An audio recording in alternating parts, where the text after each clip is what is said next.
Welcome to the Freedom Forum of Orange County on Wednesday, January the 5th, year 2005. And our guest speaker tonight is Bill Thornton of the Nitty Gritty Law School. It's not Harvard Law, it's not Stanford Law, it's not Princeton Law. This is the Nitty Gritty Law School. We're going to give you the lowdown tonight, or I should say Bill Thornton will. And the Nitty Gritty Law School was founded a number of years ago by the late Bob Foster. And its mission is to peacefully encourage the government to obey the law. Now, that's a novel concept. The school provides speakers and information to enable people throughout the courts to guide the government down the correct pathway to righteousness. I've witnessed a few court cases in the last half a year, and I don't see much righteousness in evidence. It's a wonder to me the heavens don't part and they get struck by a lightning bolt. There's a number of people here tonight, I think, can attest to that, who have been run through the so-called justice system. Anyway, his topic tonight is going to be why the Bill of Rights does not apply to citizens. Key word there is citizens, and I think Bill will explain what he means by that. And the importance of knowing the difference between a democracy and a republic. It never ceases to amaze me how these people on the 6 o'clock news always refer to this country as a democracy. These $6 million a year so-called anchor men and anchor women simply do not understand the difference. And I don't think they've got the IQ to understand it, most of them. And I understand tonight, if I'm correct, that a free CD will be given to the attendees here this evening, so you'll all get to go home with a freebie and you can plug it in your Windows computer or whatever and play it back. And it's got over 18,000 files on it. And it's got all of titles 4, 18, 26, and 28. I guess that's the U.S. Code. 26, of course, has never been made into positive law. And also the entire California Code. Anyway, let's have a nice introduction here for Bill Thornton of the Nitty Gritty Law School.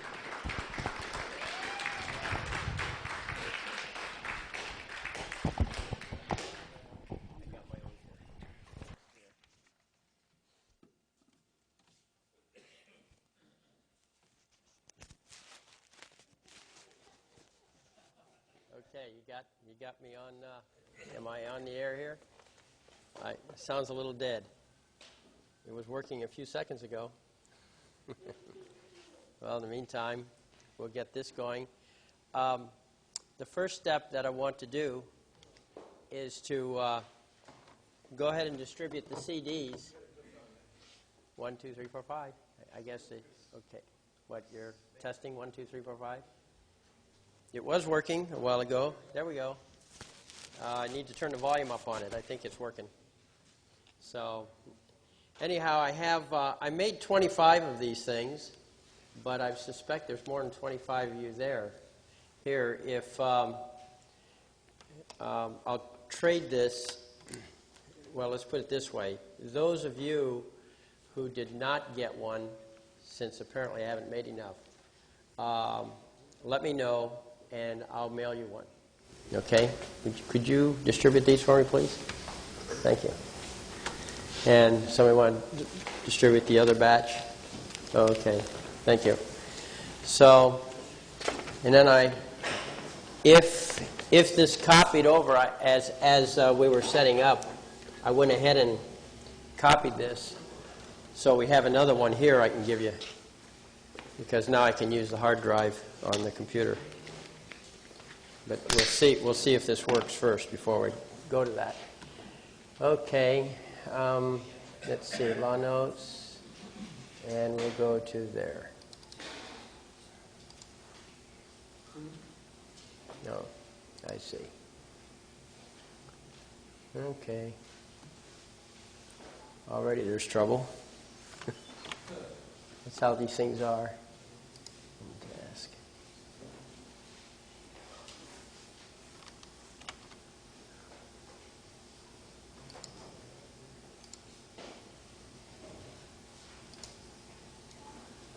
Okay, there we go. Now we'll go to start. Run. Getting a lesson in computers here too.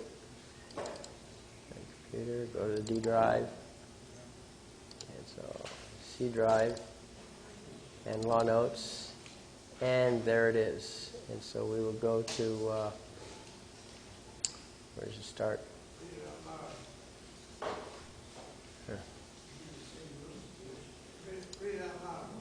Okay, so basically what I'm doing is I'm going into the folders, and to start this up, when it normally starts automatically when you put the CD in, but here I'm doing it from the hard drive because I copied it over.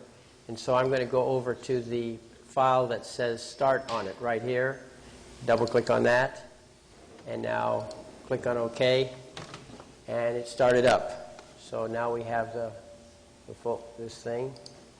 Maximize it, and there you are. So this is the CD that you get, and let's see, here we go.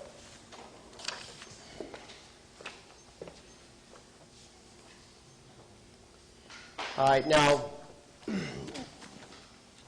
what I'll do is I'll click on Law Notes right here. It says Law Notes. This is on the main page. And then in the Law Notes, we'll go to Foundation. And in the Foundation, we have here, people or citizen, which one are you? Okay? So we'll click on that. And this comes up with an article about the difference between people and citizens. Now, basically what it is that when this country was, we have a little feedback on this, I think. Just a little too much feedback on the mic. But when this country was founded, it originally was a bunch of revolutionaries broke away from England, and the king canceled all the charters so that there basically was no connection between. All right, that volume, you're adjusting the volume, Dennis? Okay. So basically there was no connection between the king, Great Britain, and ourselves anymore. As far as the king was concerned, he still owned everything. As far as we were concerned, he didn't. But there was no legal connection because the king revoked all the charters. And we made our own statement of independence. And at that point, there was no government, not legally, so everybody became a sovereign. Okay? Now, there were some of us sovereigns who formed organizations that were formerly called colonies and now were called states. Okay? And so these organizations got together, and they created this thing called the Confederation. Okay? And so they had the Articles of Confederation, and that worked for a while, but then it really didn't work. So each of the states sent their emissaries to a big meeting, and at that big meeting, the emissaries basically went off on a tangent and said, well, what we really need to do is just rewrite this whole thing.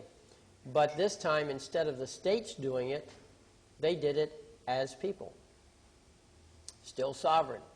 And the theory they had was the Lockean theory, that Locke was the philosopher, as opposed to Hobbes. Hobbes said power comes from the top and goes down to the people. Locke says power comes from the people and goes up to the top, to the government. And so our basic philosophy is Lockean. And in the preamble, they basically said, we the people ordain and establish this Constitution for you guys over there called the United States of America. So we're still acting with our sovereign powers. And then what we said, if you read through the Constitution, toward the end it says that, okay, here's the game plan. And if 9 of you organizations that call yourselves states will come on board with this plan, then it's a go. If we don't get 9 of you at least, then it's a no-go. But the people put it together, proposed it, and said, okay, now you can volunteer into it, to the states. The states did volunteer into it, and so now we have the United States of America, and so they're contracted in. There's actually court cases that recognize that the United States of America, as is presently constituted, is by authority of the people and not by authority by the states, and the states are contracted in. And the people are still sovereign because it says we ordain and establish this Constitution for whom? For the United States of America. Okay, well, when we ordain and establish, what does ordain and establish mean? Well, the ordain part means to authorize, to make law. The establish means we actually put it on paper so you can read it, publish it, spread it around, create it. So we ordain and establish. Now, there's nothing about those two words, ordain and establish, that takes away from our sovereignty. We're still kings. Okay? Well, this is very painful to government. They couldn't stand that. So they had to figure a way. And don't underestimate these people. These people think in 100-year terms or 200-year terms. Okay? And one of the first signs of it, well, there are many first signs, of course, but one of the major first signs was when they took over the first mandatory public school. You see, you have to understand that when the United States broke away from England, we were a mature society. We were not just a bunch of colonists running around trying to figure out what to do. We had education. We had knowledge here. We had people who were experienced and educated in history and new stuff. Do you realize that in 1776, Harvard University, which was owned by a church, was over 100 years old? Okay? So we're not just a bunch of bushmen running around in the forest wondering what to do. And we put together a really excellent system. In fact, the more I study it, the more I see, boy, these guys were sharp. But no matter how sharp they were, they did miss one point. At that time, and for many decades, all education pretty much was private. The parents got together, hired the teachers for their kids. They had local control. You've heard of local control for schools. Well, they really had real local control. They had real homeschooling. And so in the 1850s, the government, I don't remember which city it was, but the government brought out the military and escorted the first children for the first mandatory public school. And that was the beginning of the public school system in the mandatory sense. There were public schools, but that was the mandatory public school. Now, why was it so important? Well, they couldn't change the Constitution. There was too much resistance there, so they changed the education system. From the 1850s to the 1950s, they stripped out the subject of civics and replaced it with a new subject that you're all pretty much familiar with. It's called American government. You ever take that in school? American government? Social studies? Okay? They took out civics. What is civics? Civics, if you look in the dictionary, at least the one I looked in, civics is the study of personal rights. It's that branch of political philosophy dealing with personal rights. Well, once the government gained control of the curriculum, they stripped out the things that were troublesome to government. Things like your rights. So here we are, again, okay, all of us basically are studying civics. That's really what we're doing when we go to court. Now, so like I said, from the 1850s to the 1950s, they stripped it out. That subject is phased it out little by little. So from generation to generation, there might have been a deterioration, but it was not that visible what they were up to. But if you compare 100 years ago with today, or 150 years ago, you can see the difference. Okay? Now, but that still wasn't enough because the people are sovereign. And some people understood it, what it was. So they had the Civil War, and supposedly it was over the issue of slavery. I can tell you the official reason for the Civil War. The official reason I've actually seen with my own eyes. I saw the document that was signed by President Lincoln. It was on display at the Huntington Library That document is privately owned, and they had it on display, on loan to the library. And I happened to go there when I heard that they had this document. I wanted to see it, so I can say I have actually seen it myself. You know what it was? Lincoln attacked the southern states for failure to pay their taxes. That's the legal reason.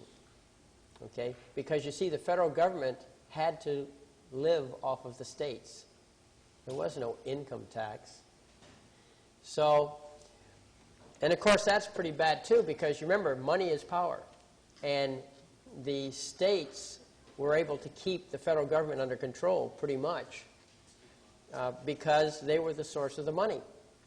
And the federal government got quite desperate when a source of their income was going to try and leave. So they used force to keep them in the Union. So, anyhow, they had that little fiasco called the Civil War. And in 1868, they, again, using slavery as the excuse, they then came through with some amendments which supposedly helped to free the slaves. One of them, of course, was the 13th Amendment. I'm not talking about the lost 13th Amendment, but I'm talking about the other 13th Amendment, where the phrase where I guess the slaves were freed up.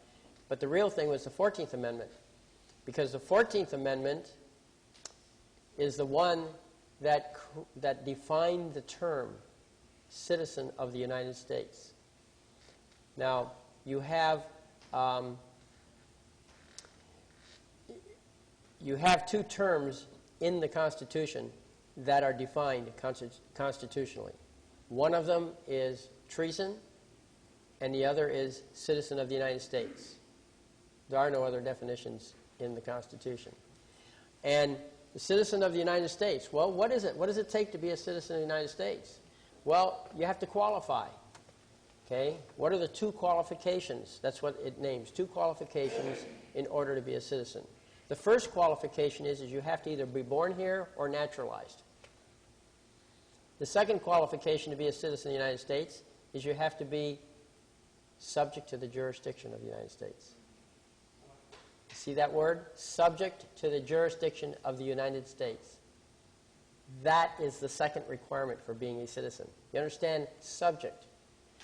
The people are sovereign. They're not subject to anybody.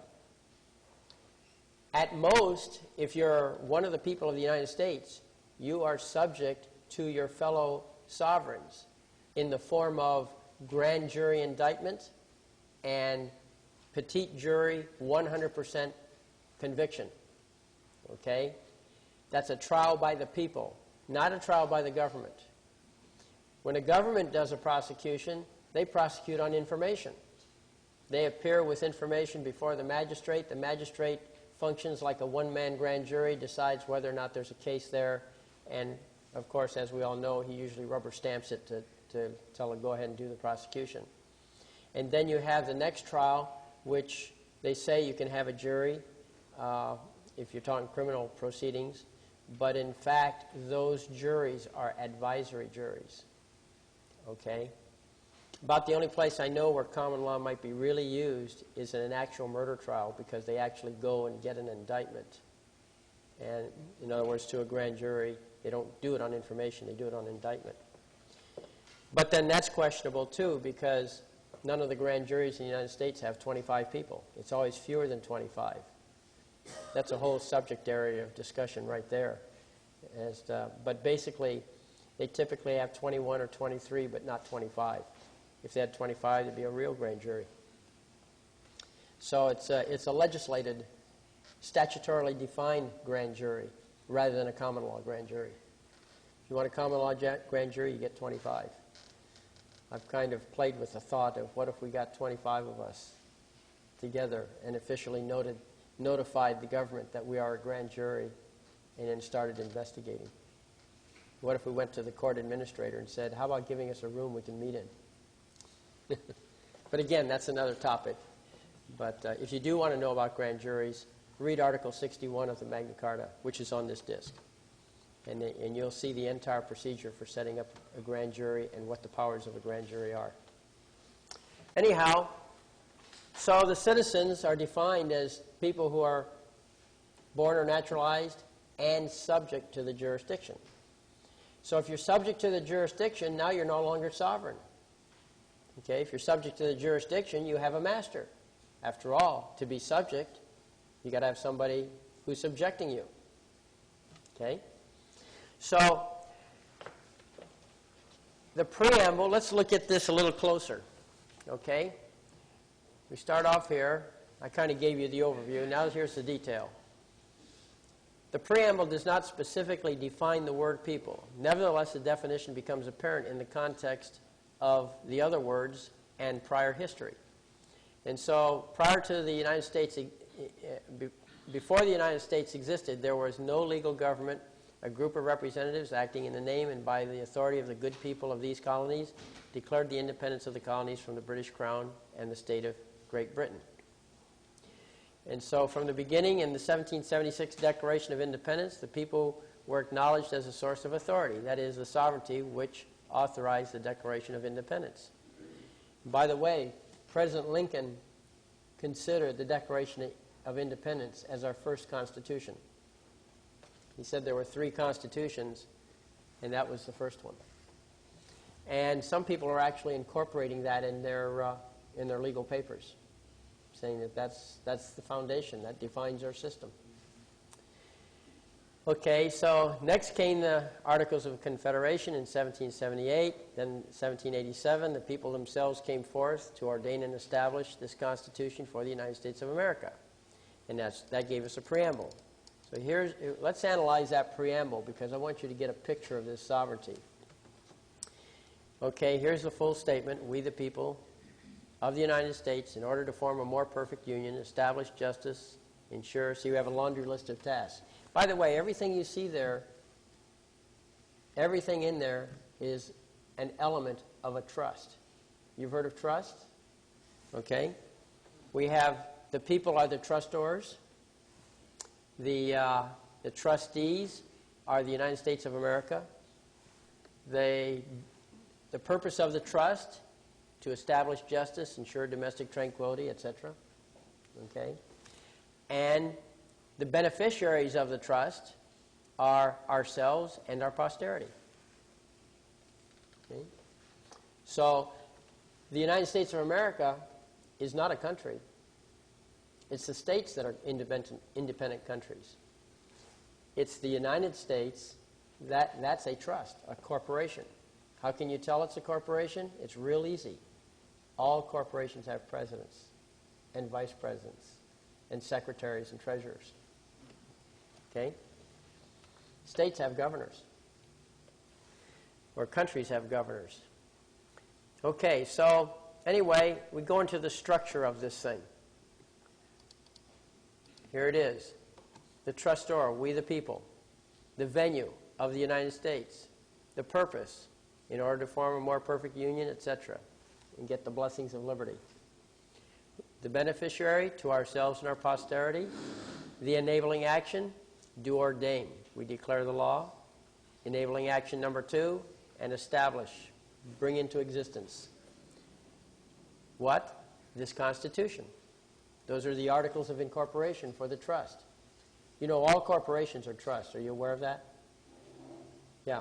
You know, just as a side note, I've always advocated, if you want to set up a trust, set up a corporation for profit or set up a non-profit corporation. To me, that's the best trust. Why is it the best trust? Because that's the trust that all the rich people use to protect their assets, their income, and get tax exemptions and the whole bit. And so the IRS is not going to attack that trust. If you did everything, did everything according to that trust, you're basically pretty much immune from attack if you follow all the little rules.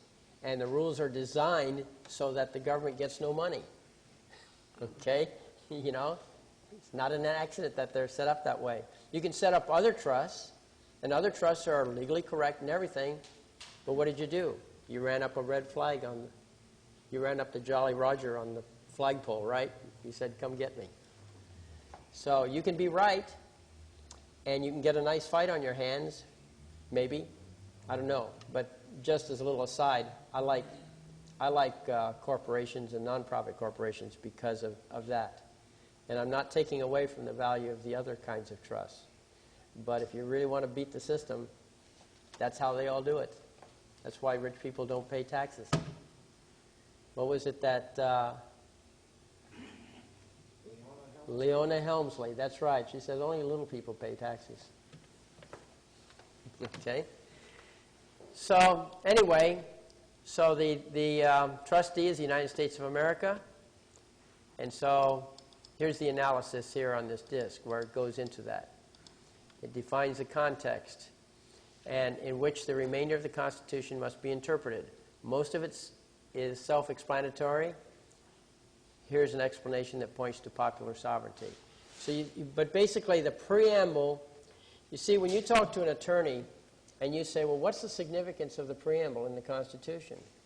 And the answer I've always gotten was, well, there's really no legal significance, but it just kind of is an introductory kind of thing, you know. But that's not part of the Constitution. And he's right from his point of view, because the attorneys all deal with statutory law. They're all inside that shadow of the Constitution. Whereas the preamble basically sets the foundation for what this is all about. We, the people, ordain and establish this system for you guys over there. This is how we want you guys to run this for our benefit. These are your operating rules. That Constitution was not written for you and me. It was written for them. And it doesn't apply to you and me. We're in our sovereign capacity. We can dump that anytime we want. Okay? So, and how do we dump it? Well, my favorite way to dump it is to go to court, you know, and make them toe the line in court. You know? I mean, that's what I did one time. Went to court, and the judge issued an order. I issued an order vacating his order. Later on, he forgot, and he issued a second order. So then I issued an order that vacated that second order. And I fined him for contempt of court. Okay? And by the way, on this CD that you've got, that case appears. Okay? And so you can look at it. It has, you look at the contempt ruling, and you get the entire foundation of how that relationship between you and that judge is defined, and why it is that you outrank that judge. Okay, it's all there. So, anyway, the preamble sets the whole character of the game. And if you, in your sovereign capacity, choose not to play the game, that's your right. Okay? Because just think of it this way. If you owned a company and you hired somebody and you said to that somebody, look, you're going to be the manager. I'm going to let you run the company, and I'm going to be the janitor. Now, when you take the job of janitor and you're cleaning up around the company that you own, is there anything to stop you from taking over the manager's job anytime you want to? Not at all. And so that's the relationship we have with the judge. When you own the country, then he works for you. And if he's not doing the job, you're entitled to order him right out. Okay? So, all right, after the Declaration of Independence, but before the ordainment and establishment of the Constitution, the people of the United States pretty much handled their own affairs using the common law. Now, everybody was educated in the common law, so that's what made it possible. Jefferson said that, to this effect, I'm paraphrasing, but he said that ignorance and liberty cannot coexist. So the United States of America, or before it became the United States of America, when it was just colonies, was the biggest buyer of legal peerage. That's the nobility. Okay? Citizens are not peers. In fact, there was a case, I think I told you about this last time I was here. Guy down in San Diego I heard about. He demanded a jury of his peers, and he knew what a peer was. Judge couldn't find one. Could not find a single potential member of the jury who would admit that he wasn't a citizen. Okay? That he was a member of the sovereignty. And so finally he sent the sheriff out to see if he could find some peers. Couldn't find them. Had to report back. Eventually they had to dismiss the case because they couldn't assemble a proper jury.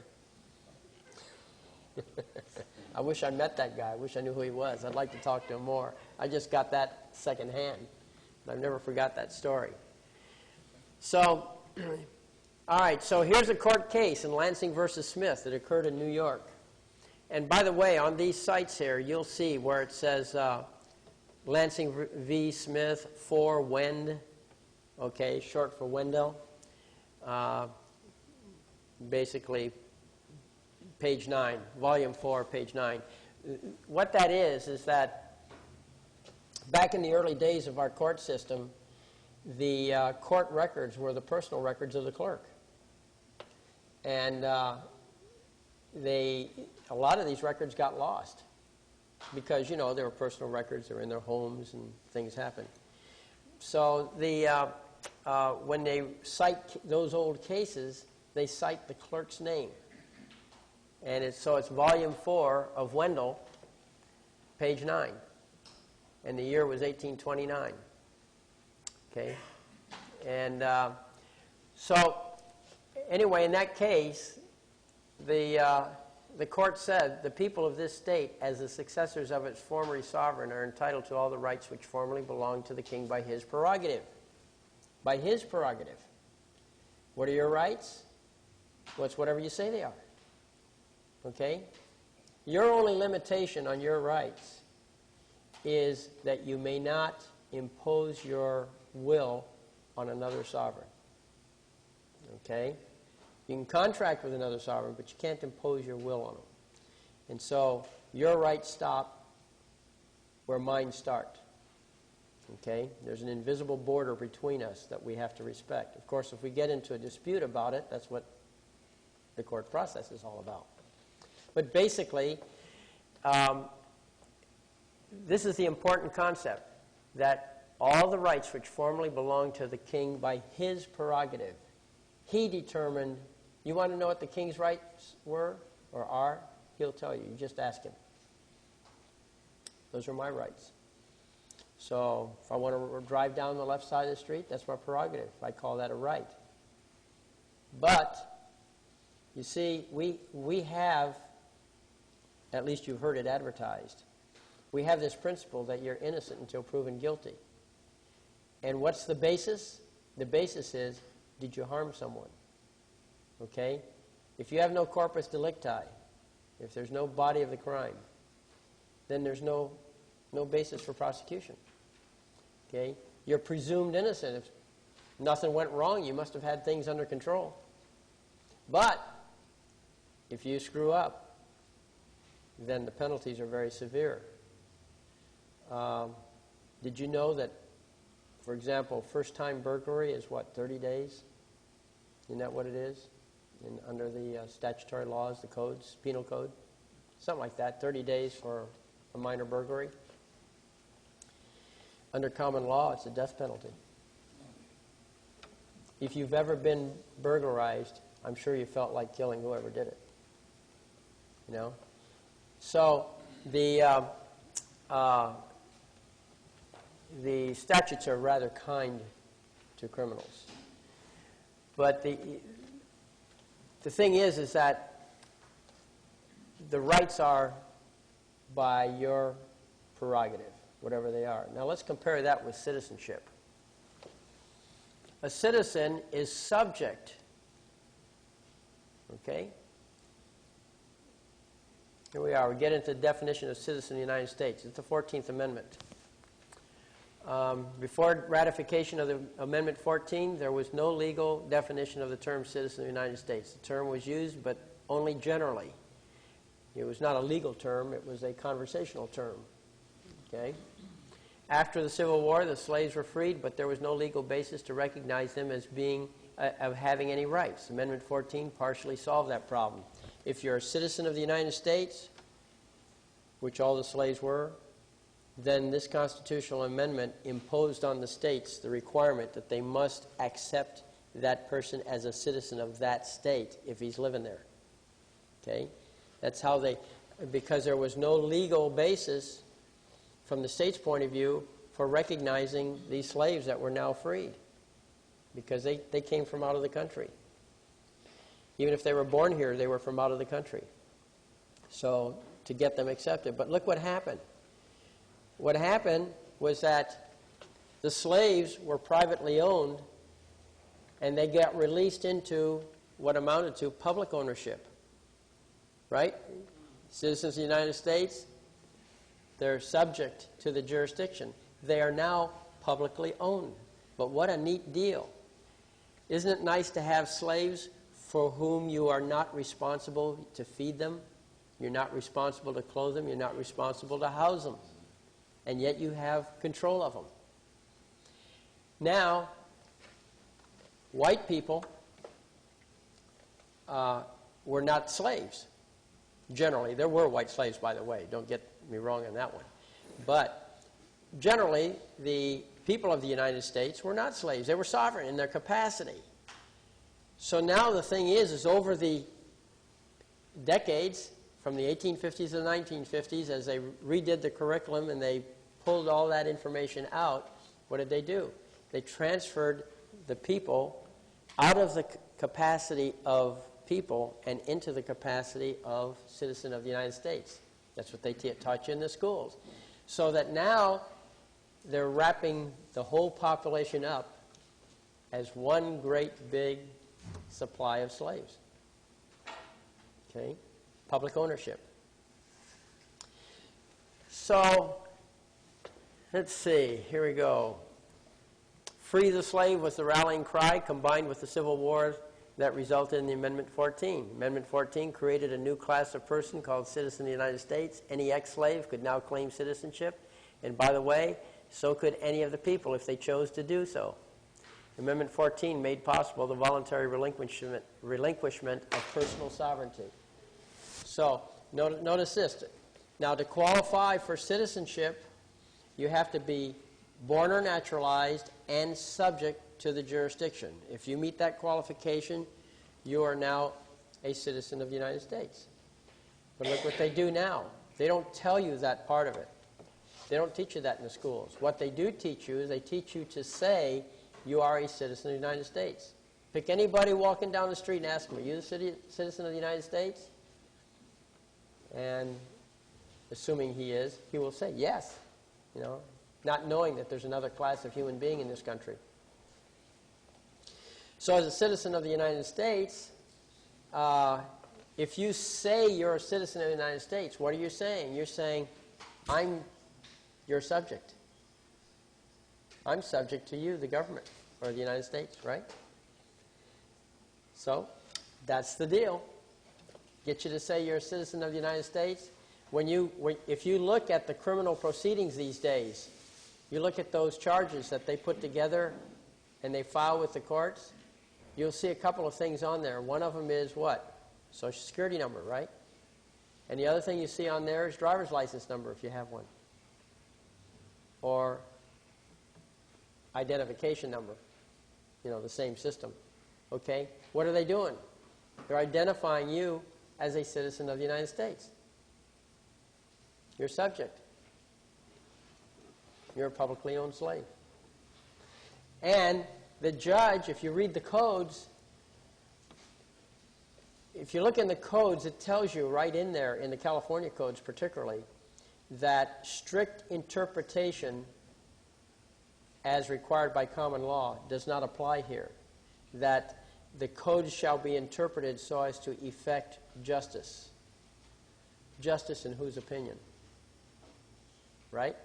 There is the key to the judge's discretion, because he's going to try and effect justice as he sees it, or as the policies of the state dictate it. So, they carry out justice. And have you ever noticed the justice you get? Okay, well, anyhow, Amendment 14 is the key, okay? And here it says it right here. All persons born or naturalized in the United States and subject to the jurisdiction thereof are citizens of the United States and of the state where they reside. Okay? There it is, right in the Constitution. Dual citizenship. Yes, that's right, dual citizenship. You're a citizen of the state and you're a citizen of the United States. They're de-emphasizing that. They've divided the... I've heard that the way they divided it was the intent was to have an equal distribution of the population, same number of people in each section. So the first digit of your zip code designates which one of the 10 districts you're in. And what the ultimate plan, of course, is to phase out the states and have just these 9 districts of the United States. So are you a citizen of the United States? Sometimes. Are you a citizen Sometimes. of the United States? Sometimes. Sometimes. Yes, you see, here's the interesting thing, is that as a people, I'm in my sovereign capacity. As the owner of the business, if I choose, I can take a job as a janitor in my own business and let the manager tell me what to do, if I choose. But maybe I choose not and say, hey, I quit. I've decided not to be a janitor anymore. I'm going back to ownership. I can do that anytime I want if I own the business, right? So when you're in your sovereign capacity, you can pick and choose when you want to be a citizen. So you can be a citizen for some purposes and not a citizen for other purposes. And I do that. I'm going to be right at the trough collecting my Social Security. Yep. For that purpose, I'm a citizen of the United States. Let me show you that. Let me show you the court case that backs me up on that. Okay? Let's go to sovereignty. All right? And let's see if I can find it the fast way. There it is. Okay. Well, messed up there. Let's go back up to the top.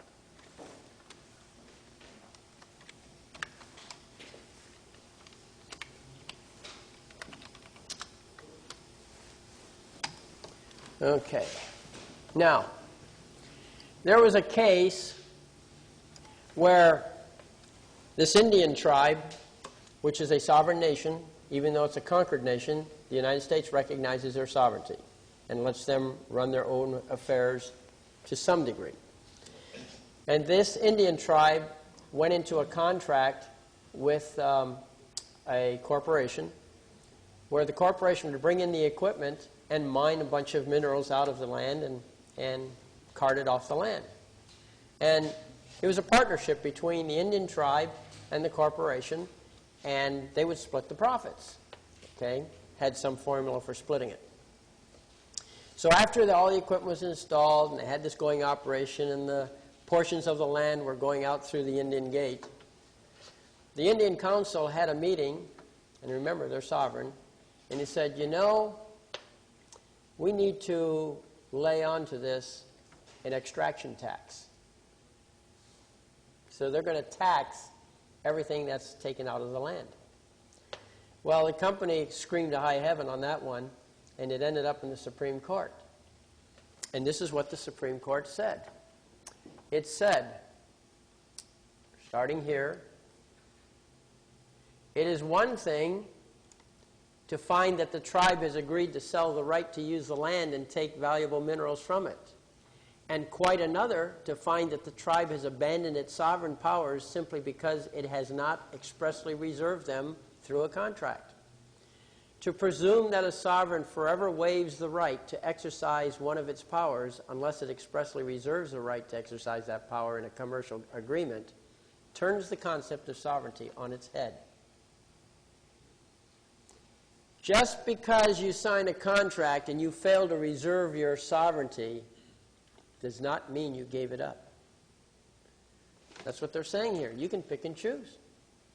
If you choose to give up your sovereignty, as they did in the beginning, that's fine. But hey, you know, I mean, they are a government, and it's true they're a partner, but also, you know, they got a tax, right? Since they're a government. That was the Indian point of view. So this case basically says that you and I are sovereigns, and we can pick and choose. When we want to be a sovereign, we can go into contracts. So absolutely yes. I go in, and in one case, I mean, you know, I have all the trappings of citizenship where I allow it to be. But when push came to shove, and I got involved in a case, I started issuing orders in court, and I never got questioned. Never had a single order ever challenged. That's an interesting thing, too, because what I do is when I issue an order, I almost always also accompany it with an order to show cause. Show me why I'm wrong. Okay? You have 30 days in which to file a paper saying why this order I just issued is incorrect. I have never had a single opposition paper filed, ever. Interesting. I've had them dance around my orders, you know. So, anyway, so the thing is you can pick and choose when and where you want to be a sovereign. Okay, well, see, citizens are subjects, and citizens have privileges granted by the master. They have no rights. If you're going to be a citizen, if you're a 100% citizen, then you are 100% subject. If you're a part-time citizen, then you can step out of that role anytime you want. Now, what's the difference between people and citizens, like in my case? The difference is education, knowledge. If you say you are one of the people, you're one of the people. The burden is on them to prove you're not. You see, when you accuse yourself, you don't have to prove it to anybody. It's when somebody else accuses you that they have to come up with the proof. See, any claim you make about yourself, you don't have to prove it. The burden's on the other side. Whoever makes a claim against you, they have to prove whatever their claim is. So I claim I'm a sovereign. What is a sovereign? What are people? To tell you the truth, I can't tell you what a people is. I know I'm one of them, but I can't tell you what people are or is. By the way, that word is correct, either singular or plural. So what is a people? Well, like I said, I can't tell you, but I'll tell you what I can tell you. I know the relationship between people and government. We the people, whoever, whatever we are, ordain and establish it for you guys, and so you're under us. So if anybody asks me says you're a people, what's that? I'll say, I don't know. But I know I'm above you, the government. Okay, because they defined our relationship without defining what we were. Yes, sir. How does all this apply to foreign immigrants? Immigrants from outside the United States of America. Well, that's an interesting question. I've never really researched that. But I suspect that an immigrant who comes here, if he's naturalized and subject to the laws, subject to the jurisdiction of the United States, then that person would be a publicly owned slave, right? A citizen. Now, can you break that yoke? Because what they do is they contract you in. When you take the oath of allegiance in order to acquire citizenship, I think they tell you, do you promise to obey all the laws and this sort of thing? So you actually have a contract. They didn't miss that point. I suspect you could break the contract, but I don't know how. Now, one person I know, he's researched it, and he says that you have to be of the land. And he claims you cannot move your sovereignty, whatever state you were born in. Now, I don't know that I necessarily agree with that, but to tell you the truth, I've never researched the immigrant question. But I'll tell you this, if the country that you came from is a republic, then it's the same system we have here, okay? Because the very definition, which is what we're going to get into next, the very definition of a republic involves personal sovereignty, okay? So This is very interesting because most countries in this world Are republics. call themselves republics. Yes. But I don't think Red China is a republic. Yes, it is. I know for it is. They're all republics. But a republic is at once the best form of government for the most freedom and the worst form of government for enslaving people. What makes it the best? Everybody's educated and knows the difference and choose to be people. What makes it the worst? The people don't know the difference and they allow themselves to be citizens and they get abused, which is what you do with citizens. They're just property. Okay? If you don't know the difference, how can you break out of the citizenship shell? So the Ayatollah Khomeini, you remember him, he chose the Republican form of government for his organization over there. Well, because those people who knew the difference, the educated populace, they knew the difference and they chose to be people. That way the laws that were passed didn't apply to them.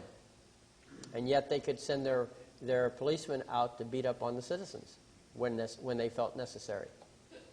So a republic is a wonderful form of government if everybody's educated in it. It's a terrible form of government if you're ignorant. Okay. All right, so let's see.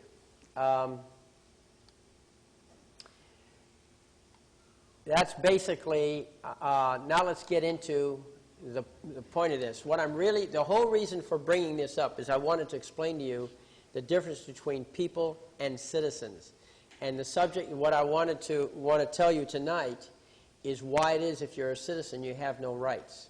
And I think you kind of got an idea now from what I've told you, that a citizen doesn't have any rights because why? He's subject. He's given up all that. What he gets is privileges. When you talk about civil rights, if you really speak the language correctly, those are called civil privileges. Okay? Natural rights is what people have. Civil rights, also known as civil privileges, is what citizens have. So all these citizens running around demanding their civil rights, what are they saying? What they're saying is that certain privileges have been legislated for our benefit, or maybe for our control, and we demand that those civil rights be acknowledged.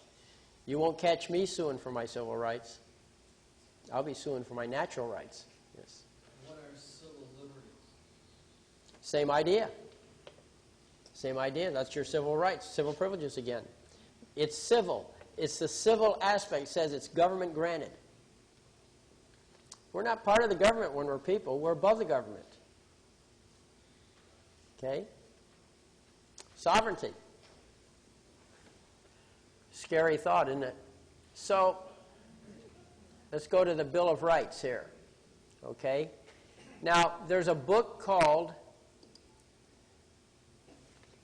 it's called the Constitution of the United States of America, Analysis and Interpretation. That's the full name of the book. And I've got a copy of it on this CD, so you can read it. And it's about 2,700 pages. As you can tell, there's a lot on the CD. 250,000 bytes, more than that on there, of information. And that's one of the things that I included on it, is the entire book. But on this here, where I went to people's rights versus citizens' rights, I extracted from that book this particular thing because I thought it was particularly interesting to our discussion here. And here it is. This book, by the way, is published by the Senate. Every senator, every congressman, and the Vice President of the United States gets a free copy when they come into office. Why doesn't the President get a copy? The reason is because he's not part of the Congress. The Vice President is the President of the Senate. That's why he gets his free copy. So they all get this. This is, you might loosely call the Book of Truth. This is, somebody's got to know how the system's put together. Somebody's got to keep this running right. So they published this book, which many congressmen don't even open. A friend of mine went up to his congressman's office over somewhere near Monrovia, I think it is. He went out, he saw it sitting on the shelf. Brand new. Brand new. Never opened, never touched, except to put it on the shelf.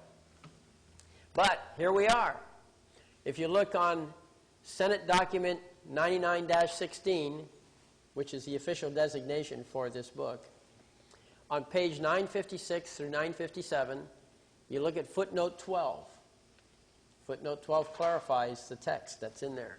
And here's what footnote 12 says. I've kind of laid it out. On the left side, you have amendments that are available to U.S. citizens. We're talking about the Bill of Rights, the first 10 amendments. Okay? And on the right, we have amendments not available to U.S. citizens.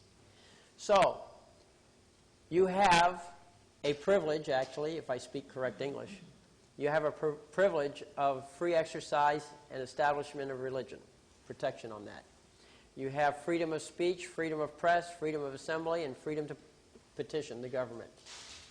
Those are such strong rights for people that when they converted people into citizens, they didn't dare take them away. I mean, there might be another revolution if they did. So they've granted those privileges. You have supposedly Fourth Amendment privileges. Freedom from unreasonable search and seizure. Freedom from double jeopardy, self-incrimination, and just compensation for property that they take from you. You know, eminent domain? You know, where the government says, oh, we want your property. And finally, let's see, on the Sixth and Eighth Amendments, these protections have been somewhat diluted. Speedy trial, public trial, jury trial, impartial jury, notice of charges, confrontation of witnesses, compulsory process in order to get your witnesses, and a right to counsel. They somewhat diluted it, but there it is. I believe if you are considered an enemy combatant, you don't have any right even to see an attorney. You know, that's what all those guys they captured. Yes, sir. Bill, could you read that reference one more time? This is on the disc, of course, and where you look at people's rights versus citizens' rights. I can go through the chain here. Okay, you're on the home page, and you go to the law notes. You click on law notes. This is, when I say the home page, I'm talking about the very first page that pops up when you put the CD in your computer. So you go to law notes. In the law notes, you click on the foundation. And then in the foundation, you click on people or citizen. No, I'm sorry, Bill of Rights. You click on Bill of Rights under the foundation category. And when you click on the Bill of Rights, it brings up that page there. And there is where you have it identified as Senate Document 99-16, pages 956 and 957. Okay? So these are the privileges that citizens have or don't have. Okay? Now let's look at the privileges that citizens do not have. And by the way, these are all have a history of court determination. This book cites the cases for that support the interpretation that's being made. So let's look at these rights that you don't have. In other words, privileges that are not granted to citizens. You do not have a right to keep and bear arms. That should touch some hot points here with some people. Okay. If you're a people, you have a right. In fact, you have all rights. What are your rights? Whatever you say they are, as long as you don't hurt another one of the people, one of the sovereigns. But as a citizen, you don't have a right. Why don't you? Because you're subject. If you're subject, you got to obey the rules that you're given. Under the common law, we have one rule: don't hurt anybody. The golden rule: treat others as you'd have them treat you. You've all heard that golden rule, right? That's the Christianity. The Christian Bible is the foundation of the American system of law. Okay? And that goes back further. The Christian system of law is based on the Judaic system of law. So, regardless of your belief, our legal system was extracted from those systems. So, but you see, as a citizen, all you have is privileges. Okay? And we'll come back to the Third Amendment, but the Fifth Amendment, grand jury indictment. You do not have a right to a grand jury indictment. That's why they're processing all these things under information. When they bring a charge against somebody, it's on information rather than on indictment. Okay? Indictment means you go through a grand jury.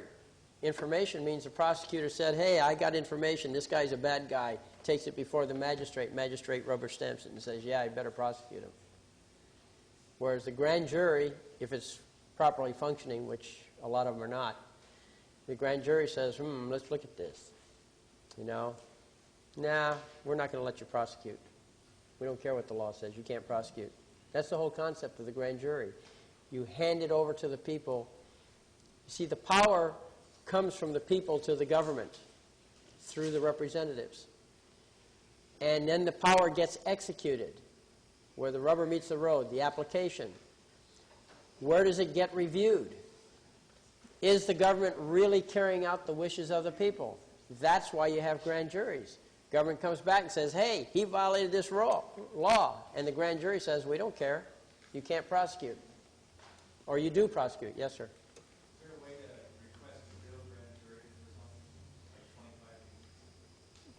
Well, I haven't worked out the details on that one, but that's one of the things I'd like to do when I get freed up and I can actually put on a seminar once a month and then start doing. There's a lot of stuff. It's very fertile, things that we're all interested in. But I'll say this much. If you look at Article 61, Article 61 basically says that the grand jury elects itself. There are no rules for how it gets elected. Okay? This is totally the discretion of the self-elected grand jurors. So they could volunteer. Well, like I said, there's no rules. Okay? When you assemble 25 people and they've elected themselves by whatever method they choose, that's the grand jury. But of course, if you camp out at McDonald's and have a discussion, that doesn't earn you much image points. Okay? So my suggestion is if anybody does do a grand jury, they should go over to the court administrator and say, we're a grand jury, and give us a room. And you do it right in their buildings. Okay? And that would give you the credibility, see? Yes? What you say is correct, that theoretically at least, the accused can bring his own grand jury. Who? The accused. The accused can bring his own grand jury, but of course the accused is not part of the grand jury. That's He's fine. the accused. But sure, if he can round up 25 friends. They used to do that. In fact, there was a case one time where this guy, he was in court, and his friends all got together, and they showed up in court, and the judge did something. I don't know what he did, whatever he did. It was right at the end of the case. And all of his friends stood up, and simultaneously they all said, we accuse you of treason. And later on, the sheriff that was there, apparently he was educated in this, and he said to one of the people, he said, you know, he said, if there had been 25 of you, I would have had to arrest the judge. There weren't 25 there, so it was just a crowd making a noise. But isn't that an interesting thought? So we got to work out some details here, you know.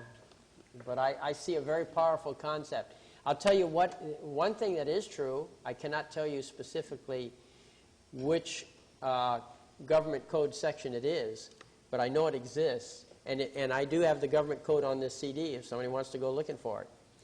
But any grand jury can remove any officer from his office, even if he's elected. Yes, sir. And do you think the Orange County grand jury has jurisdiction over the judges of the Orange County Superior Court? Oh, yeah, I think so. Yeah, but, you know, they're statutory, so there's some questions there. You know, a real grand jury, absolutely yes. But a statutory grand jury, I don't know what their limits are. Because they're statutory. I checked the law. The law says that the grand jury jurisdiction over, I quote, any human officer could come on. Okay, great. Are they human officers or not? Is my question. Well, sounds like they do then, if that's what it says. That's what it says. I guess it's in the government code, right? I asked them in a case to intervene and investigate judges, and they say that they have no jurisdiction. Well, yeah, look, when you ask the grand jury to investigate something, and then you have the district attorney with a desk right in the same room advising them because he's their advisor, and he's telling them, oh, well, your jurisdiction here or not there, you know, and he's lying to them, they don't know. And they do that all the time. And if you can ever get inside a grand jury, you can demand that he leave because the proceedings are supposed to be secret, even from the government. Okay? So what is the right of the sovereign the members of the republic? What kind of limitations do they have The members of the what? of the republic to set up a new grand jury for a country? What is our limitation? Well, again, are you one of the people or are you one of the citizens? If you're one of the people, then you just get together, 25 of you makes a grand jury. Read Article 61 of the Magna Carta. Okay? I mean, that's where the answers to your question are. The Magna Carta was written in England for England. Yes. This is the The Magna Carta is good law. The Magna Carta, if you look on the disc, look up the Confirmatio Cartarum, which King Edward I certified the Magna Carta as the common law. Okay? Still, we are living on a different continent. No. We adopted the common law for this country. The Constitution of the United States recognizes the common law of England. So it's good law. In 1789, when it was ratified. Yes, sir. So in the meeting tonight, I'd recommend that we form a citizens grand jury, people's grand jury, and do some investigating of some things happening here in the county, as well as cases being committed by our members of Congress. Well, I wouldn't do it at this point because I think there's not enough education among us. I don't even know all the game plan. You know, I would say step one is education. Step two is action. All right. If you try to do action first, all you do is you get your tail in a wringer. So I would not form a grand jury on a whim. All right. I think it's a very serious thing to form a grand jury. You have a tremendous amount of power. And I'll tell you what, they will fight back, and they will take advantage of your ignorance. So you better... Do we qualify for one after we take your training on the 15th? I don't think so. Because... Yeah. Oh, I know. One other comment. We have a mic here so that we can pick it up on the Sure. when people are talking. And one more question. Okay. Right. Short one? Is a judge in line by telling them to give an instruction to a jury, or should a jury make up their own mind on everything? The question is a judge in line when he gives instructions to a jury, or should what? The jury... Or should The jury be independent. Investigation, if whatever it may take them? Right. Well, that depends on whether you have a fully empowered jury or if you have an advisory jury. Most of your juries, in fact, all of your juries these days are advisory juries. Therefore, yes, the judge can instruct them. So, but that's a whole subject area. That's a different subject area than what we're talking about tonight. But basically, you have to figure out which kind of a jury you're in first. So, anyway, going back to this, you see on the left side, and this is according to the top book that they have in the Congress that they publish, there's the privileges that citizens have on the right, on the left, and on the right side are the privileges they do not have, that they're prohibited. Okay? Now, the whole gun issue is a hot issue, so they're a little light on taking guns away from citizens. Not that they're not working on it, but you see. But that's basically where it divides the two. All right, now there's a difference between people and citizens, as you now know. Got to get back on track here. So the next thing is the difference between a democracy and a republic. So let's go back there, because we've covered. Is everybody clear on citizen and people at this point? Have I adequately? Everybody satisfied? Okay. All right. Let's go back now. Let's talk about a democracy versus a republic. Now, the best way to explain a republic is to first explain a democracy. Okay, republic versus democracy is where we are on the second page. And a democracy, a pure democracy, is very easily defined. 51 beats 49. That's simple. 51 beats 49. Majority rule, right? And you hear this word democracy thrown around a lot. Okay? Every politician uses it. Every newspaper uses it. When do you ever hear the word republic other than when you're saying the Pledge of Allegiance, right? Never, right? They don't like that word, republic. And but you see, and the Democrats, they're called Democrats because they favor democracy. And the Republicans are called Republicans because they favor a republic. At least historically, that's been true. So, what is a democracy? It's 51 beats 49. Now, at first, it sounds like, that's a good idea. Let's get together, argue out the issues, and then let's vote on it, and let's see, we come to a solution, and whatever the majority wants, that's what you get. But what a democracy really is, a democracy is a dictatorship of the majority. The minority have no rights. Whatever the majority says, it's mandatory on the minority. Okay? Now, in a democracy, as I said, it's mandatory. Okay? There's no choice.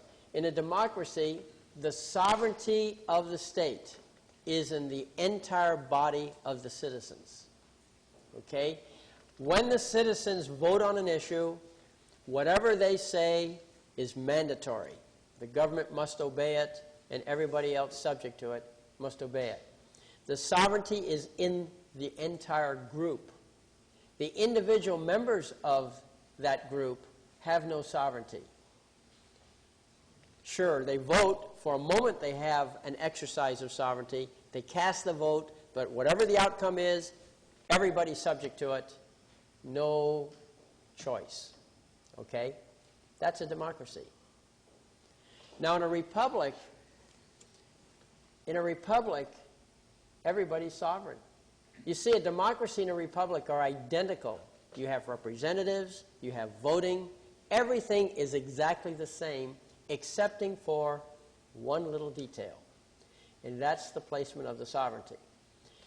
With a democracy, the sovereignty is in the entire body, the body acting as a unit, the body politic. In a republic, the sovereignty is in each individual person. Okay? Now, if you're sovereign, and you're sovereign, and I'm sovereign, we're all equal, aren't we? I have nothing on you, and you have nothing on me. The only time you have anything on me is when I injure you. If I injure you, you're entitled to your compensation. Not profit, but compensation for your loss, whatever you lost. And if there's an argument about what you lost, we can go to a jury and have them figure it out. But basically, in a republic where we're all sovereigns, we're all equal. Now, when an issue comes up for argument, it works just like in a democracy. We all argue back and forth, and then we vote on it. And when we vote on it, we now have a conclusion. But in a republic, whatever that conclusion is, we do not allow the group to take over the individual sovereign. If it could, you wouldn't be sovereign. You'd have a democracy. So, if we're all sovereigns, And if we don't let the group take over, what does that say? What that says is that whatever the group decides, that decision is advisory, not mandatory. See, in a democracy, it's mandatory. In a republic, it's advisory. All the laws are advisory. You can say, shove off. I don't like your way of doing things. I'm innocent until proven guilty. Now, we acknowledge that in our system, in the design of our system, we acknowledge that nothing's perfect. Okay? The Greeks, when they formed a jury, it consisted of 1,000 members. Their theory was that nobody was rich enough to bribe all 1,000 members. Okay? So that was their attempt to assure an honest jury. For some reason, I can't explain why, in our system, our modern system, modern meaning the last 800 years or so, we said 12 is a good-sized jury. If you can get 12 people to agree, then maybe you got something here. So 12 people say you're guilty. Each person on that jury represents 1/12 of society. If 100% of society is against you, now the rule becomes mandatory on you. Okay? What's the job of the jury? Well, one of the things is, as you all know, to judge the facts. Hang them, right, he says. The second job of a jury, which really is the first job, is to judge the law. Okay? So, as a sovereign, I decree what the law is. And then I accuse and I try to subject somebody to my law. I'm claiming an injury. You violated my law, and that's an injury to me. So we call in a jury, and the jury judges whether or not my law is reasonable. I guess I've told you about my pink shoe law. Everybody here familiar with my allergy against pink shoes? Well, anybody here wearing pink shoes? I don't see any. See, I can't stand pink shoes. I'm really offended. It upsets me. It burns the retinas of my eyes. Okay? I cannot deal with pink shoes. And this is such a serious, I take this so seriously that I attach a death penalty to anybody who violates my law against pink shoes. Okay? Now, if you should happen to wear pink shoes, I'm going to start proceedings against you. All right? Now, I'll kind of shortcut that story by asking you, what's the probability of finding a jury that'll agree with my law? Now, most people tell me it ain't too high. Okay? But now let's pick another example. I also am very opposed to somebody, let's say I'm walking down the street. I'm minding my own business, and somebody comes up from behind me, unprovoked, a stranger, never saw him before in my life, and he slugs me a good one, knocks me out. Okay? No permanent injuries, but did assault me. My law in that situation is that that person, he violated my person, and he should go to jail for at least 30 days. And I bring charges against him. He's going to jail for 30 days for that unprovoked attack. What's the probability that I would find a jury that would agree? I'd say it's pretty good, isn't it? You see? So this is the foundation of the American system, the common law. Custom and usage is what it is. By our customs and usage, we're not opposed to pink shoes, but by our custom and usage, we are opposed to unprovoked assaults. Okay? And the jury, which have sometimes been described as the representative of God, the jury, in their hearts, each member knows what's good and what's evil. And in their hearts, they probably know, despite my attachment to this rule, they know that it's not evil to wear pink shoes. Okay? And in their hearts, they know it is evil to do unprovoked attacks on strangers. So this is the foundation of our system.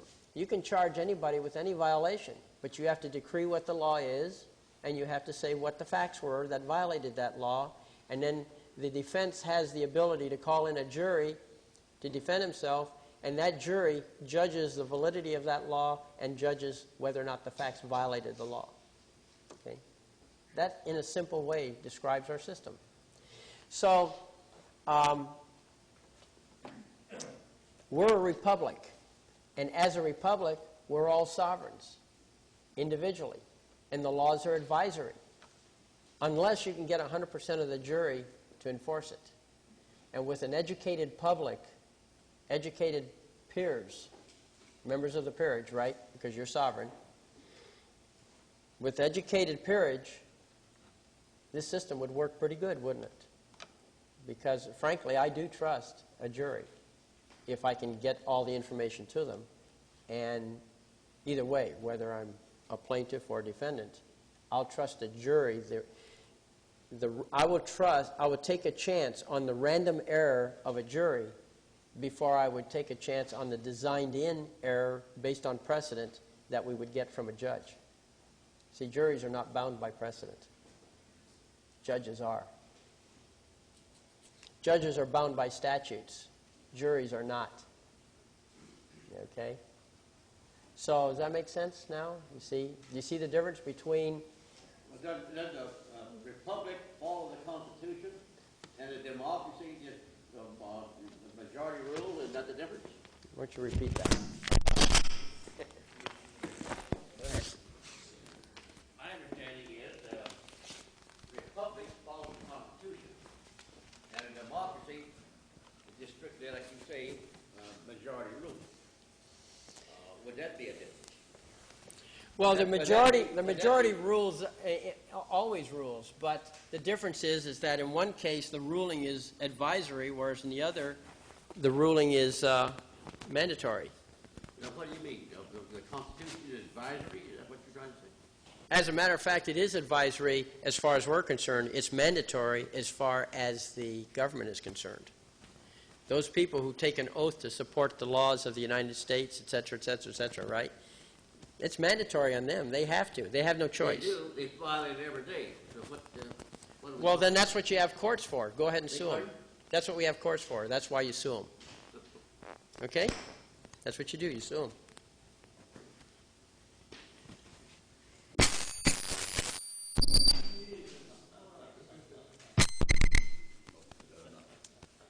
Okay, I think the main mic needs a little volume control assistance there.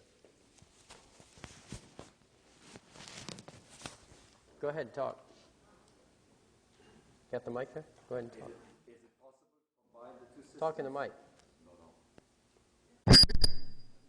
What? Well, don't you have a gain control on the mic? Turn it all the way down and then bring it up slowly.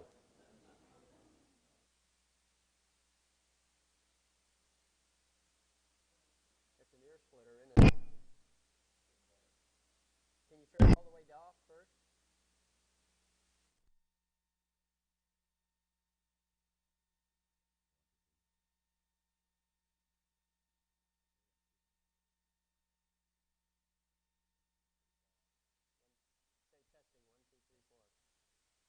Testing, 1, 2, 3, 4. Testing. Say it again. He's adjusting it as you talk. Okay, there we go. Is it possible for a country, a state, same thing, right, to combine both systems? To be a democracy and a republic? That is exactly what we're doing. We have one system for the people, and we have another system for the citizens. Okay. Okay, the system that's for the people is called common law. The system for the citizens is called statutory law. If you wish to participate as a citizen, if you want to go to work for your own self, to use the business example, you can do that. So, I have a driver's license. I have Social Security. Okay? Yes. It's not on. Is this on? Yes, but The volume's down on this one. So you see, If you, where's Dennis? Okay, well, anyway, yeah, you have two systems. You have the common law for the people, and you have the statutory law for the citizens. Okay? So, to answer your question, yes, you have two systems. The Roman civil law is great. I didn't expect that answer. I was thinking of a country, a former country, that was called the German Democratic Republic. Remember that? Yeah. East Germany, former Right. East Germany. But of course, there were no sovereigns there. It was communist. Well, a lot of things changed over there Well, from no, the original. It's free now. So, okay. Yes, pass that on to the next person. That volume control needs some attention there. Okay. Well, that basically summarizes it. Are there any questions, or did I leave any point unanswered for you? Yes. Give her the microphone. No. Here you are. Yeah. If you are one of the people, is there a way that you can vouch for a citizen to make them one of the people? No, you don't vouch for it. Not vouch, If I need your sovereign authority in order to have my sovereignty, then I'm not a sovereign. I'm your subject. Okay. That's what that. No, I need to. Does that make sense? So if you're a citizen, then you're not. Then you have no rights. That's really. correct. You're subject. But I was thinking, if now we the people, they have more. They have self-defined rights. They have self-defined rights. So if they say that they couldn't they help someone else who Well, you're is not a welcome to citizen? help somebody, but then why would you want to? Well, I mean, are you building your own country? No. Well, say Are if you want your own subjects? Is that what say you're if saying? you had a friend who was not a sovereign. I tell them to become a sovereign. Education, that's why I'm here tonight. I'm saying this is what you got to do. Okay? If you are always Well, if going you're to... born in another country, or if and you're you born in come another here, country and you come here, and I haven't you're- researched that out. I don't know. So I can't say what that is because I haven't researched it. But I suspect that at least if you come from a place that's a republic, if you're sovereign there, at the very least you'd be a visiting sovereign here. Okay? At the very least. Yes, sir. Here you go. Now, I do want to tie this into the court procedure because that's what I promised. Then you could use the common law as the common thread between countries. Well, you can, yeah, you could in that, but I wouldn't use it as a common thread between countries. I just simply say, hey, I'm king, and I'm visiting. Okay. You know? Well, now let me tell you what happens in court. When I go to court, I construct my papers very, very simply on this point. So let's show you the actual example of how it's done. We go to the example right here. We're on the home page of the CD again, and we click on the example. And then, on this example, we have an action for trespass. In other words, a lawsuit. Now, this particular example right here, you should ignore because I just put it there so that you can see how it all started, but it was not a good example. And in fact, when you go there, I warn you, warning, do not use this action as a model. It has errors and so forth. But it's there for the historical benefit. But let's go back to the first amended action, okay? Because that's where we were. The first amended action right here. This is a properly done action, and this is the one you can look at as an example. In the first amended action, we have, of course, individual paragraphs. And the very first paragraph basically says that this first amended action amends by entire substitution the action filed before. Okay? So all we're saying is get rid of the original action. This is the real action now. All right? So if that first paragraph were not there, then paragraph 2 would become paragraph 1. Okay? And here's what paragraph 1 says. It says, William Jones, hereinafter plaintiff, is one of the people of California, and in this court of record complains of blah, blah, blah. Okay? Now, if you decree, or if you declare that you are one of the people, you are declaring your sovereignty. You don't have to say you're sovereign. You automatically are. If you're not sovereign, then you're not one of the people. If you're a citizen, that's something else, okay? So by declaring, by accusing, the plaintiff accuses himself of being a sovereign when he says he accuses himself of being one of the people. He doesn't have to prove it. Someone else, if they want to say he's not sovereign, would have to prove that he's not. The burden is always on the other party. But you can accuse yourself of anything, and you don't have to prove it. It's the other way around. You only have to prove something when it affects someone else. Okay? So, he declares right up front, he's one of the people. Okay? That defines sovereignty automatically, based on the prior things that I explained. Then he says, in this court of record, he complains of blah, blah, blah. You see, if you're the sovereign, you make the rules. Right? You decree the law. And if you decree the law, he's saying what the form is. It's like the king is in his castle, and he's bringing in the subject defendant to answer to an accusation. You see? And when he's in his own castle, he defines his own castle. He defines his own forum. In this case, he chose the forum that's called a court of record.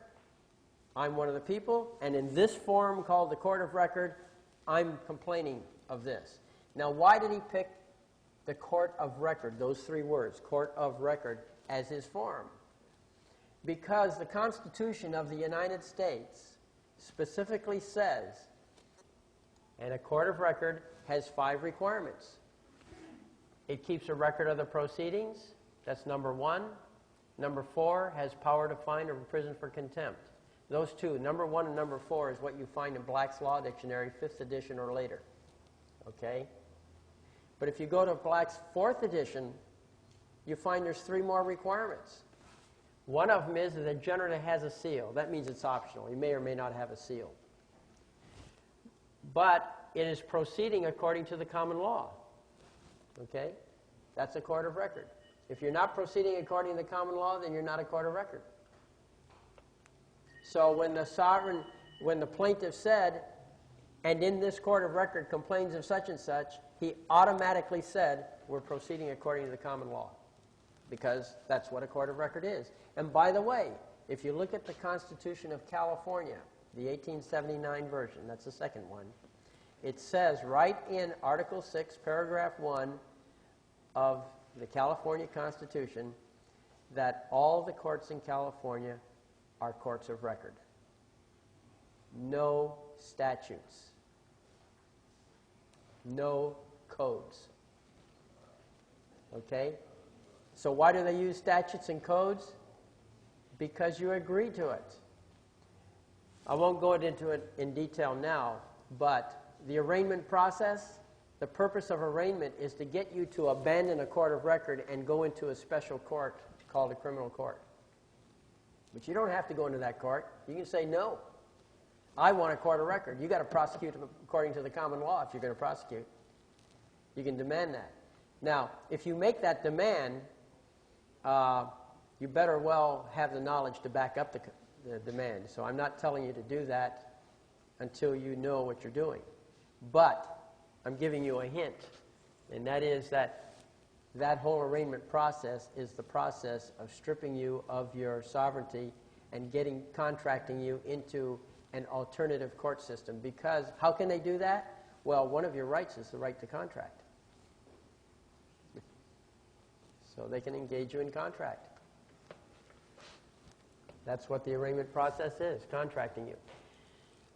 Okay, so that's how we select the forum. We say, in this court of record. So does that answer your question about sovereignty in the court? Now, one more cute little thing. Number 2, the tribunal is independent of the magistrate. What's a magistrate? A magistrate is basically anybody who is on the government payroll. The governor is a magistrate. The judges are magistrates. If you look specifically in the penal code, I think it's section 808 maybe, I believe it's 808, it says that all the judges of the Superior Court are magistrates. In fact, all the judges are magistrates.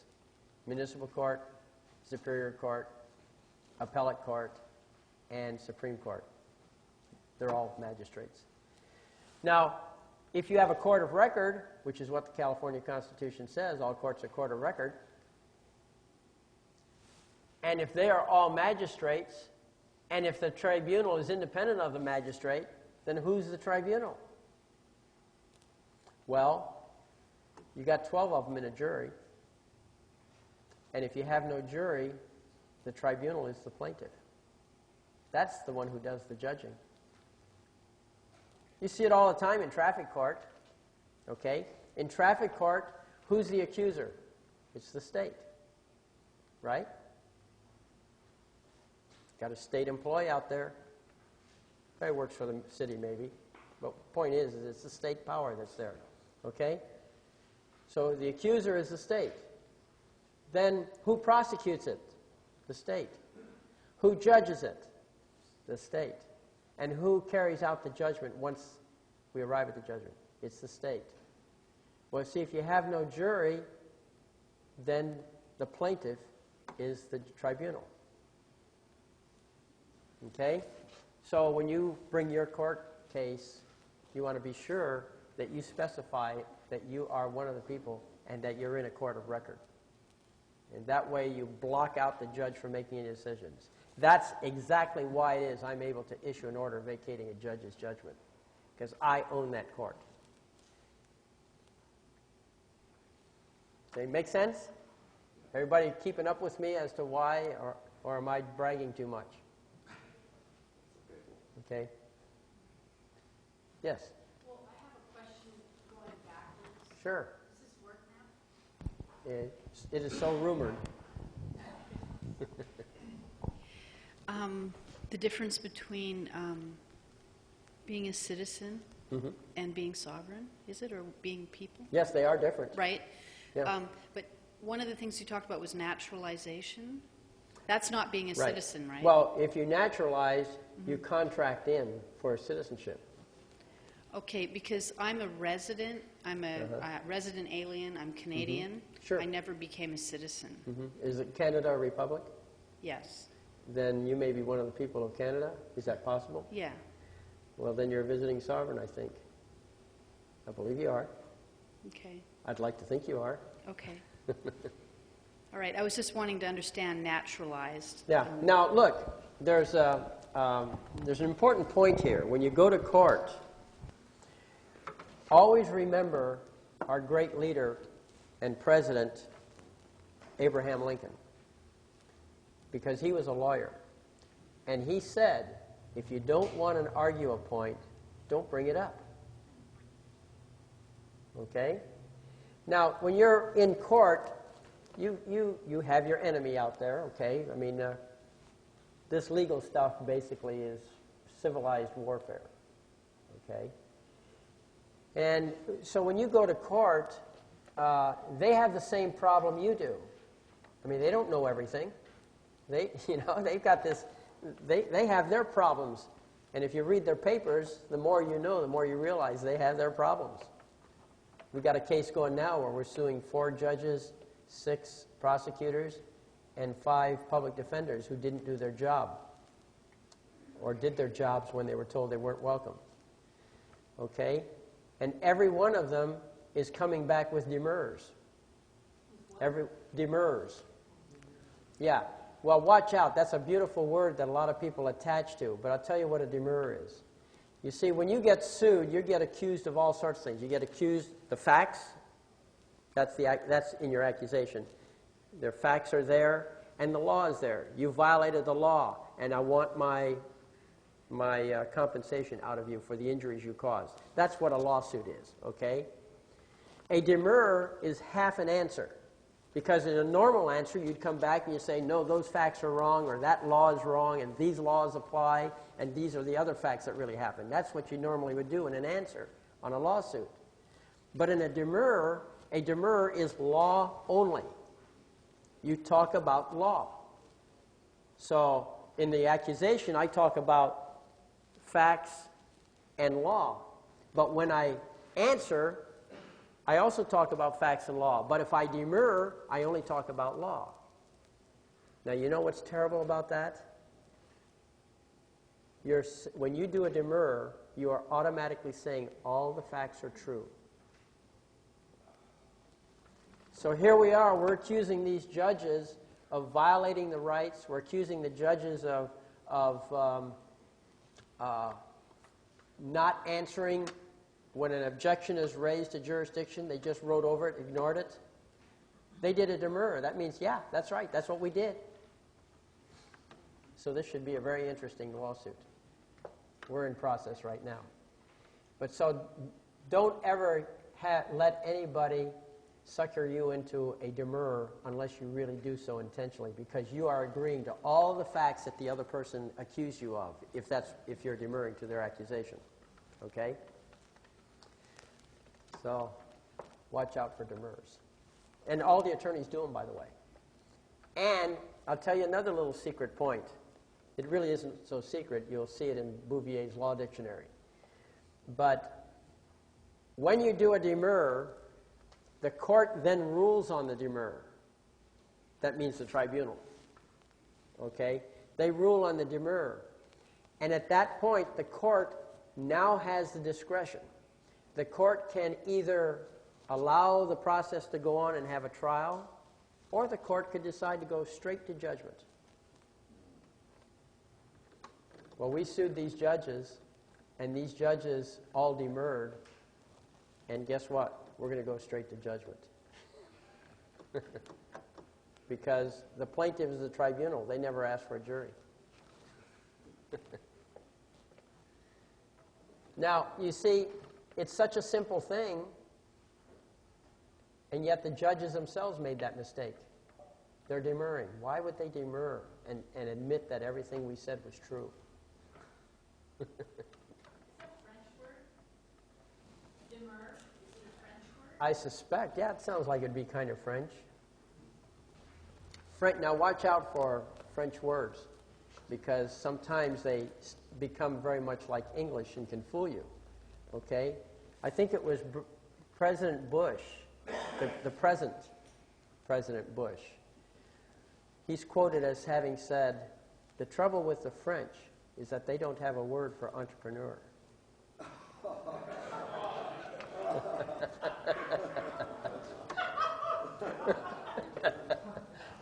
No comment. Okay, well, I guess that this is why it's important to know it's a republic. It's important, kind of going over it a little bit. First of all, you have to know the difference between a people and a citizen. People are sovereign. Citizens operate by privilege only, granted by their masters, whoever the masters may be. In this case, the United States government or the state. That's the 2 points. And we covered democracy versus republic. If you're in a democracy, again, you're under privilege. When you're in a democracy, you go into court, all the laws, whatever it is, are mandatory, and you must obey whatever the judge tells you. The judge is both the tribunal and also the magistrate. And so because of that, as a citizen, you're subject to everything, and you know what the results are. If it's a republic, and you're in your sovereign capacity, you open up your court, you borrow their warehouseman. Who's their warehouseman? Their warehouseman has a name. He's called the clerk of the court, and he warehouses your papers that you, quote, file in. Okay? So you borrow their staff to do everything, And now you have your own court system, and you run your own court. But that is why it's important to understand that this is a republic and not a democracy, because once you understand that difference, you can now speak with strength, you can run your court because you are king. And don't ever let that go. So, everybody happy with what I said so far, or is there any questions? That's it? Okay. Thank you, sir. Okay, Bill, thanks very much.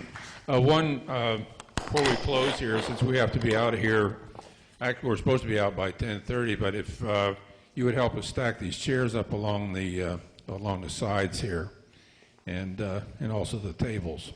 Thank you very much, and we look forward to seeing you next time. And our next speaker is Galen Ross.